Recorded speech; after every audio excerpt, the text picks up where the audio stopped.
our ordinances in line with the new state regulations on farm levies. And I think we have some ways to go. Sometimes there's some bumps in the road, and we have to sort of raise the performance bar. But this building is an example of how this family chose to make sure that their neighbors were respected and that they could carry on the operations that they wanted here and also find that balance. So it's really important. Albemarle is 95% rural, and yet 48%, about 45% of our population lives in the country. So we have that urban-rural interface that is often where arguments happen, and we just need to make sure that we have the process set up to hear everyone and have some straightforward regulations that will work. So I'm glad you all came, and thank you to the working group for coming out here so we can listen. Thank you so much. And do you mind if you have questions for the group here? Any questions? Yes. You mentioned that the county had looked at your ordinances to adjust for things like agritourism, on-farm sales. I'm pretty familiar with what you've done with wineries, but can you speak a little bit more specifically about, for instance, maybe how the Childs have been able to grow their business and their operation in Albemarle County, and what kinds of changes you've had to make to their operations? And to simplify the process, similar to what Dr. Piedmont has done, has been part of that. The farmers have always been able to sell what they produce on the property and to put up a stand at the end of the road. There were some more cumbersome regulations about sizes and above 1,000 square feet and those kinds of things, which we tried to winnow down in the renovations in the last 5 years. But the focus on farm production is what is really important here. So the jams and jellies and wines and other things that have a link to the property are what make it different than bringing in retail from, we're not interested in bringing our commercial districts out of the rural area. So that's where the emphasis on what's linked to the farm production is so important. And things which are related to that farm production is where we've widened the envelope, I think, in the right way. So the fellow in Keswick who grows the mushrooms can also, if people come to get mushrooms, he's certainly able to sell mushroom growing kits and all the tools and things that go with growing mushrooms, similar to Cynthia if she wants to do canning jars and all those kinds of things to go with the peaches. Those are appropriate. Trinkets from China are not, in my perspective. And I think that that's where we sort of draw the line. The Artisan Trail is another feature which was 2 years old now in Albemarle, and I think has been widely successful for tiny beef farmers such as myself who sell beef direct to the very large and the wineries who help to carry us all and raise the whole boat. But having that standard of locally crafted, locally grown has been what our citizenry really wanted in changing these regulations. Any other questions? I'm trying to understand this. I'm trying to understand this from that perspective. But I'm curious, and the language here, and that language of fair and character, that we are protecting the character valley, or the character valley, or the character of property country over property rights. So I do not want to be responsible. And I also know my neighbor related to self-land view, and related to self-abuse trees was more important. Of his trees are more important than his rights to clear his land. And so with that, the insurance company paid as it goes toward paid. So I'm concerned that everybody's there, and I'm concerned up to the farming, a lot of times the farming and a lot of work, and a lot of work, so I'm concerned about that. So I'm concerned about that. Because I think we really have to protect over everybody else's rights, over everybody else's expectations with the country. Expectations with the country. Not everybody has a lot of money. Not everybody has traditionally, farm traditionally, a cow in the back, mud around, and a cow in the back, mud around, and I'm concerned with that language. And I also I understand that they're trying to solve it out of the wrong way. When you actually allow farmers to sell, when you actually allow economic downfall felt by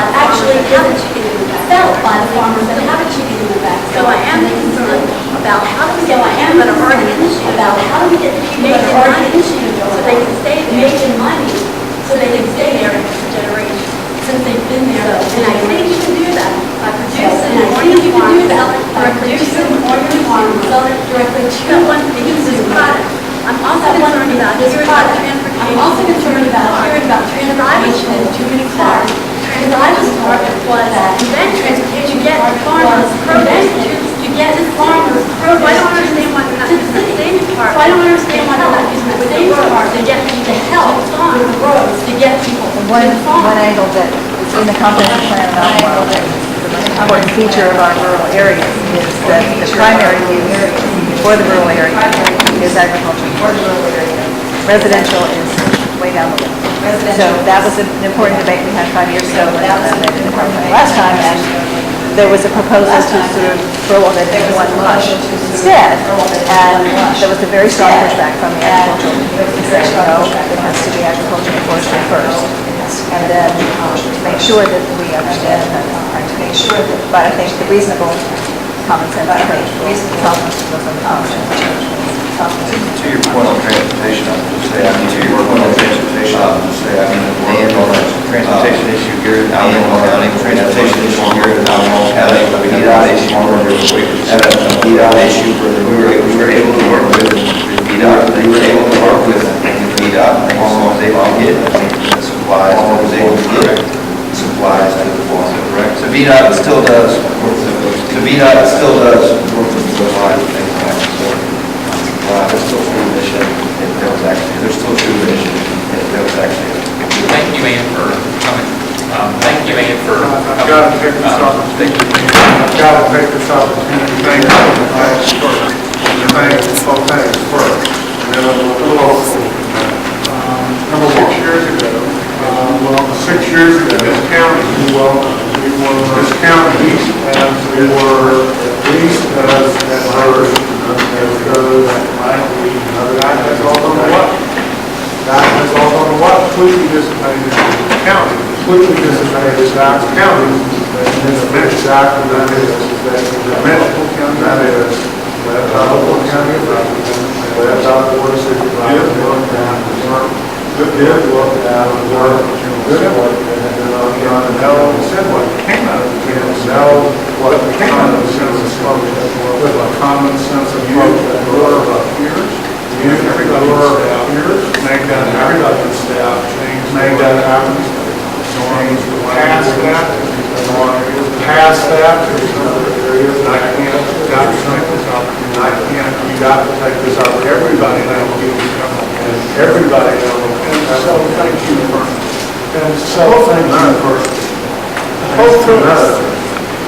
and it's true, Lego 6, Lego 6, my family, just as that bird, my family, just as our bird, because Albemarle, some of those, maybe in some of the county there, maybe it was some of the counties, and that's going on. And that's going to happen here. That needs to happen here. Albemarle County is a good place to start. Albemarle County is a good place to start. How that could happen, I would encourage everybody to do it. That process, including that process, including the state government. Because it's a positive benefit, positive answer. Everybody in Albemarle County, everybody in Albemarle County, thank you. Process, just the whole tracks of what the process is, it tracks what happens. Thank you. Moving on to the next part of the agenda, number 5. Back in 2010, Center for Rural Virginia was tasked with bringing a group of stakeholders together to look at this very issue, expansion and promotion of farm businesses and rural enterprises. And there were many folks in the room who actually had a chance to serve on that panel, myself being one of them. Ann was on that, and Larry and several members here were on that group to look at this very issue that we're trying to tackle again a few years later. In your pockets is a report. It's very lengthy. I guess the long and short of it is at the end of that study we concluded concluded that there are no easy solutions, and we really didn't make any recommendations to have any mandates coming out of Richmond to tell localities what to do, I guess, was the long and the short of it. I think it's still, I think for our time right now, I don't think it serves us a great use of our time to spend a lot of time on this. I think it's certainly good reading, kind of good perspectives on some of the issues that we are facing and talked about. But I think for the rest of our time, it may be more beneficial to look at some other pieces of potential legislation or potential ideas going forward. But I would like to highlight that it's in your package. It is some interesting information, some good reading, highlights a lot of the issues, but again, there's not a lot of real concrete solutions that came out of it just because we ran into the same issues that we're running into today. You can see certainly pretty difficult. You want to make any comments on that? I would say that I think it is useful to look through. One of the first things I was introduced to when I took my position 2 years ago, I think recommendation 3 in the report is helpful, not in that it makes recommendations, but it provides what is called a checklist that provides questions for a locality in planning for agriculture, and it really highlights what a locality should be asking itself and looking at when it is handling some of the issues that we are addressing today. And whether you're a local government official, whether you are someone in agriculture who is doing this for a locality or advocating on issues, I think this is an important list to look at and put before the process, because it really kind of hits on some of the key parts of what a locality needs to be looking at, and looks at, we're not stripping away all the permits and everything that a locality has. I don't know that we'll ever get to that point, but it's also pointing out to the locality there are ways in which to make this process easier. There are ways to accommodate the unique circumstances of agriculture such that you aren't charging exorbitant fees. You aren't making it such that a farmer can't do the things that he or she wants to do. And I think this checklist is useful for every locality to look through and say, are we doing everything we need to do to make sure agriculture can thrive in our community? And I would just commend that list with planning for agriculture. That's the only thing I would say on that. Well, I was just going to say, before the meeting, I reread the report. I was interested in seeing that there were 6 counties that were cited for taking steps to revise their ordinances to bring them up to date. Augusta, Albemarle, Rockingham, Loudoun, Montgomery, Bedford. And I think that the report can be a very useful tool that we can make our members aware of, because I think education is going to be a major key in our attempts to work with each other on this, and I hope that we can be instrumental in promoting that. So, unfortunately, like a lot of reports that come out, they get printed, they sit on the shelf for a while, and then they see the light of day when we start to recognize that we have to take another look at it. And so anyway, I just wanted to just bring that up, because I really do believe that we have a role to play. I hope a constructive role to play. And hoping they might be willing, see how they might want to evaluate the ordinance for needed updates. And you're right, there are some suggested practices in here that localities could use. It doesn't mandate anything, but it certainly gives some ideas, gives some things that other localities have done that have been beneficial. So absolutely, localities that are wanting to make a difference and make it easier on their farmers, I think there really are some good ideas in there, suggested best practices that they could use. Any other discussions on that?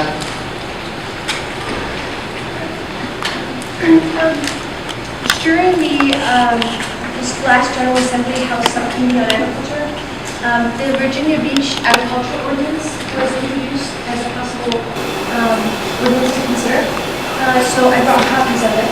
And if I could just point out that in the Virginia Beach Ordinance, there are no provisions requiring this neighbor input or notice. But most of all, the extensive requirements and permitting don't exist. So I just wanted to offer this as another option or something to consider, since it was brought up during the And we did invite David Trimmer from Virginia Beach to come and make a presentation today, similar to what Mr. Vaughn did. He was not able to come. It's interesting because there recently was a farmer issue in Virginia Beach that they were dealing with, and they consulted Rockingham County to look at how it was addressed in their county, because something that a farmer wanted to do in Virginia Beach was not allowed to do, but he could have done it in Rockingham. So I think it just goes to show that there's not one right way out there, and certainly by collaborating and looking at the various localities, I think we can make a better product. So thank you. Well, and Matt, just to add to that, I think that that again points to perhaps why when we're looking at setting any type of statewide guidance, that we need to be very careful on how we do that. So that the character in each locality and the relationships that the agriculture industry in that locality has with their governing body, as David pointed out, is very different 5 years ago, 6 years ago than what it is now.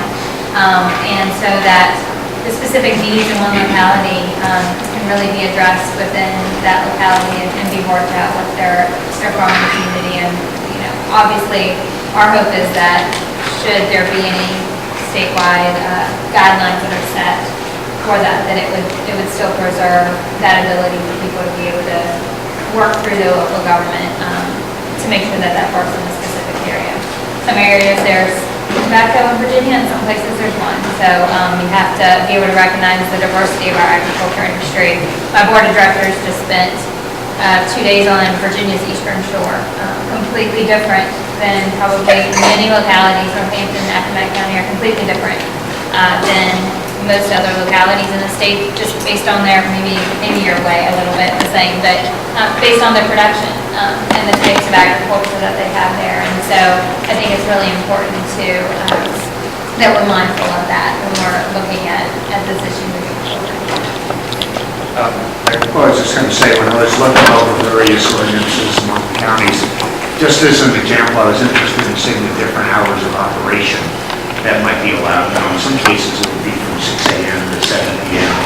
Some cases, an event might go on longer than that. So just things like that, I think, are sort of negotiated within the locality. So I think that's important, so recognizing the differences among them. Well, my question is zoning laws affecting big farmers, agribusiness farmers? Because I hear a lot of zoning affecting small farmers, but I'm not aware of any zoning that's affecting big farmers. So I'm kind of open to hear the issues of, farmers that farm a lot of acreage, to what zoning might hurt. But right now, I'm not aware. Well, I don't mean to put Paul on the spot, but he's probably the largest scale producer in the room. If he wants to take that, or then something from local governments to farm area as well. That's my answer.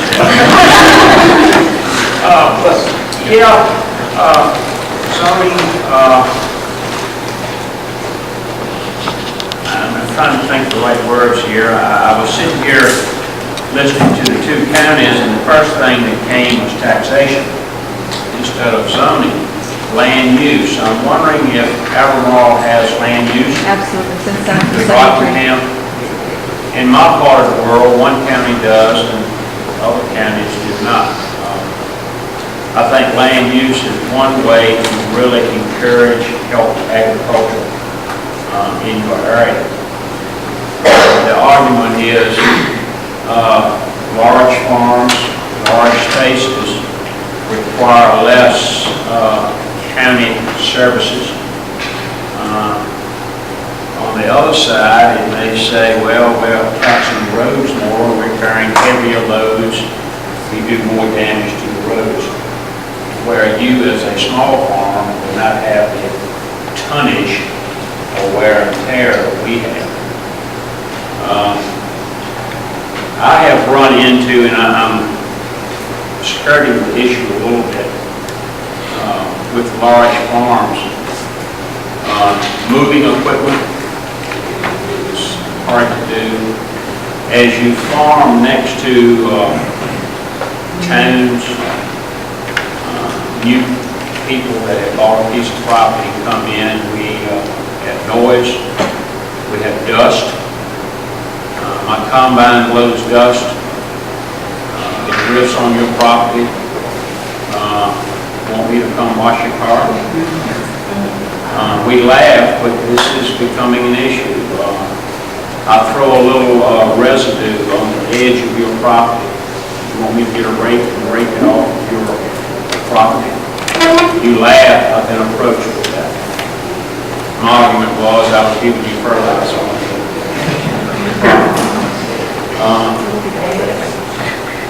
Ag zoning, I can't say pro or con at this time. You know, we can open that can of worms, it gets to buildings, it gets to everything we've already discussed. I think we've got a lot of other issues here to get in this short time frame. But I guess the short answer is, I don't have a yes or a no. Does zoning affect large scale farming in southeast Virginia? I would say yes or no. Steve, you run into some of this. Yeah, well, I was just going to respond to lady. In my county, we have ag rural districts. You've got agricultural limited districts. There's probably only 3 or 4 parcels of land in my county that are zoned AL, agricultural limited. So I cannot have, in AR, I cannot have any kind of confined feeding animal operations without getting rezoned. So that's an example. You know, if I wanted to raise hogs or cows, you know, I cannot have a certain number of those animals on my farm. So that was probably brought in 15 years ago when commercial hog farms came in the 70s. Before then, it was probably a little more relaxed. Everyone had livestock on their farms. Today, there's very little livestock, and with the commercial hog farms, that changed everything. And that led to what Steve was speaking. Quickly, yeah. Real quick, just to answer that question from a local government perspective, is that zoning affects everybody, every landholder, and leaseholder. And whether you're in the city, which I represent, you know, and we're starting to see it with our members where they're bristling against limitations on backyard chickens, you know, bees and things, and we're starting to see a lot of changes. So I think, to answer your question short, it affects everybody. It's not just, it's what those zoning laws are in that area. And I'll be extremely brief. Zoning affecting all operations. Steve's a great example because you have both, I think, what you would consider large-scale commercial farming, for lack of a better word, and also some of the more niche markets I know that your family's doing. But it's also important to remember that a lot of the things I think this group is trying to address includes counties in Virginia that don't even have zoning. And a lot of the issues that we're going to be getting at, I think, are broader than just zoning and much broader than small versus large farming. And that's just one point I'd like to keep in mind, because we got a lot of different folks around the table, a lot in the room, and Paul certainly with his experience in production and agriculture, that the decisions we're going to be making include everyone, and I hate to put one against the other. It's hard for one law or regulation to fit everything. I see it as three. You've got small, part-time farmers. You have large-scale farmers, which I guess I would fall under. And then you have commercial, which has moved into Virginia in recent years, and it's, I don't think it's growing, I don't think it's going to take over. But, you know, I see it as 3 different entities, and how can one rule, one regulation affect all 3 entities? I don't see how it can. I think common sense has got to rule. From what I've heard today, Rockingham is using a common sense approach. I think Albemarle has. We can't have one blanket regulation to fit everyone. I think there lies the challenge of this group. I mean, this is why we haven't had a solution proposed that's passed the legislature in the last 10 years, because it's hard to find one thing that applies statewide. Speaking of legislation, I guess, well, next thing we'll kind of just take a look at, the state of Florida recently passed legislation that deals with agritourism. Now, this is specific to agritourism. We talked about a lot of different things today relating to agriculture. This is specifically to agritourism that passed in Florida. It's in your packet, and kind of walk through and take a look at it. I will say part of this legislation towards the end deals a lot with the liability component, and Virginia has pretty much addressed that in past sessions, providing liability for farmers who engage in agritourism. So part of this legislation we already have in Virginia, but I think there are some parts that, again, are worth taking a look at. Do you want to start, perhaps, or just the officers? Yeah, I mean, there's all kinds of different ways to approach how to pass a statute dealing with agritourism or on-farm activities. The Florida legislation, in short, basically excludes local governments from adopting ordinances, regulations, rules, and policies that prohibit, restrict, regulate, or otherwise limit agritourism activities on land specifically classified as agricultural land. And then basically keys that to agritourism activity being agricultural related activity consistent with bona fide farm or ranch activity on a bona fide farm or ranch or in a working forest, and excludes activity or excludes construction of new or additional structures or facilities intended primarily to house, shelter, transport, or otherwise accommodate members of the general public. I guess that's a little bit of what that necessarily means by accommodate. And then ties that back to, as I read it, an agritourism operation can avail itself of this only if it posts these certain warnings to avail itself of liability protections. I thought this was an interesting approach. I'd be interested to hear what folks around this table think in terms of how Florida is going about doing it with local governments. Think on this. Part of our conversations at the last meeting centered around how do we possibly go about allowing certain on-farm activities or opening more opportunities on farms. Florida has gone about it this way, and just want to know if this is something that we could approach as some variant here in Virginia. I would be curious, to start it off, and I don't like putting people on the spot, but I would be curious from the local government perspective, from Larry and Joe, what your thoughts are from, you represent local governments. I mean, do you think something like this is workable in Virginia? And if not, what do you think needs to be changed?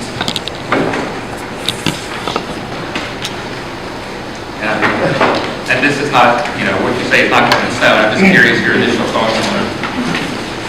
Well, I have to say, the first words that come out to me is local government may not adopt an ordinance, regulation, rule, or policy that prohibits, restricts, regulates, or otherwise limits an agritourism activity on land classified as agricultural land under, well, and then it does the citation. Philosophically, I can tell you we as an organization have a major problem with that. I think that part of the reason for this, the chief value of having local authority in dealing with these kinds of matters is that it brings in the participation of the community. That is one of the most important reasons why we stand so solidly behind local authority to regulate land use. And that's basically what I would have to stand on. I don't think that it's the answer to the problem that we're talking about here, because I'm pretty much operating under the premises that local governments in general are very interested in trying to open up opportunities for the farming community, to encourage on-farm businesses, and I think it's a matter of education. I think this basically would, just those words alone, I think makes a sledgehammer approach that we can never support. So I'm sure your comments are probably similar, but I'm going to respond. Well, honestly, for our members, agritourism, members of Virginia Beach or others, it's not an issue that we're hearing from them. I will say that I don't know what Florida's structural relationship is between its local governments. Is it a delegate state? I don't know what the provisions of law are in there. So that's, when I read this, I see a lot of legal mumbo jumbo.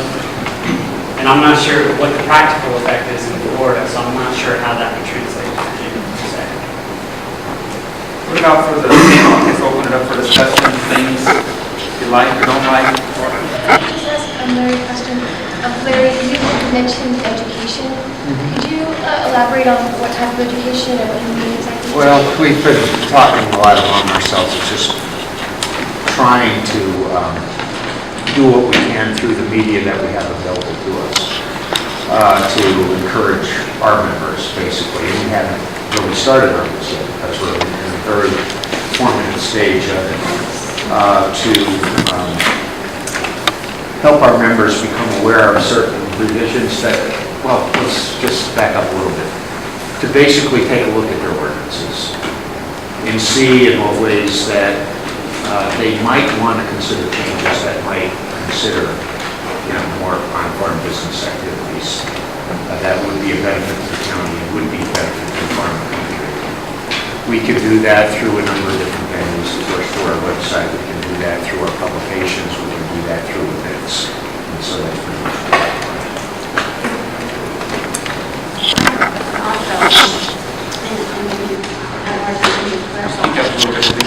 My question is, I had a hard time to clarify the Dillon law. It's my understanding, if I'm wrong, please correct me, that the Dillon law is the law of the state, and counties cannot make a law that is less prohibited in their county if it's not as strict as the state. So if all these ordinances would just pertain to making the ordinances harder than at state level, not easier at state level. Am I correct in that? I'm not a legal expert. First of all, I'd say it's not a law. It was just interpretation. And it was done by Judge Dillon, and I defer to others in the audience that may have expertise on this. But what it does is it guides, it guides the relationship between the state and local governments. And to give you an example, if a local government does a rule or an ordinance that they didn't have the express power already to do in state code, then that could be challenged and have to be invalidated. So if so I clear my head, because I run into this a lot. So I could not, in my county, say, I have the right to sell raw milk, because the state says I don't have the right. So I can't pass an ordinance at a local level, but I could pass a level that's a little bit more stringent in that county on my rights. I don't think I can pass one that is less stringent, like in Maine, where they said, we have the right to buy local food, and so we're going to do that. In that county, we can't do that here. Yeah, I don't know if the exact Dillon rule applies there. I don't know that it's so much the stringency of the law as the Dillon rule effectively states that the state gives only that power to the county which it intends. So the county can take no more power than the state gives it. It cannot exceed that power. So the General Assembly specifically delegates powers to the county. So the county can't step outside of that authority which the state gives it. So, Katie mentioned grass cutting. We every year the state has to pass a law giving localities authority to cut grass, and that's because they're counties otherwise don't have the authority to go on someone's property and cut their grass when they abandon their property. And so, Dillon State effectively says the county only has that power which the state delegates to the county. So it's not so much you can pass a law more stringent or less stringent than the state. It's kind of a different concept. They are limited to those powers which are given to them. If that makes sense. I don't know if my law school professor would give me a pass. Any other comments from the work group? Can I ask, and I don't know if anyone's listened to the background on this law in Florida, because it seems to me to be mixing kind of two concepts together. And the first is limiting local government authority over certain types of agricultural practices. But that is tied to, in essence, that safe harbor from local government interaction with certain practices is tied to you posting and abiding by liability protections. And so, in some ways, it's an interesting concept. I'm not sure how practical it is for what we're trying to deal with because, again, unless I understood the intent, I mean, if it was all about limiting local government control of an agricultural operation, then maybe it's something that we should delve into and understand why Florida came to this solution. If it was more about, to be honest with you, how do we get Agritourism Liability Act passed, because a lot of states were not successful like Virginia was in getting those passed. We fought that battle in 2005, 2006, to get that statute passed, but we had to make certain concessions to get it done. And so if this was one of the concessions to get this done in Florida, then I think that would be important for us to understand as well. And if I could respond to Katie there, and when y'all sent out this, I contacted some of my colleagues in Florida farm bureaus, some of their experience. I guess I would almost not want to pursue this path, and Katie, you hit the nail on the head. It's a bit of a combination of what is allowed by local governments along with our 32-6402, especially the last paragraph of this, which is almost exactly the same as what we have. But what is playing out is this is going into effect in Florida, and I guess I'll mainly look at where it's defining agritourism activity, because when it gets into the harvest your own, I start to think of the on-farm sales, and I don't immediately associate that with agritourism. I know they've run into a situation with Florida Cooperative Extension where they are starting to do some educational tours on different farms, which I think everybody in the room will support. But they're running into a little bit of this from the state level and moving into agritourism liability, where they have to post signs, things that are extremely prohibitive that they're putting into place that we do not have in Virginia. So I know we're going to talk about the sample legislation based off of the winery ordinance, and I think that might be a little bit more comprehensive discussion that doesn't lead down a path that would actually be more regulatory than some things we have in place. Just a quick question.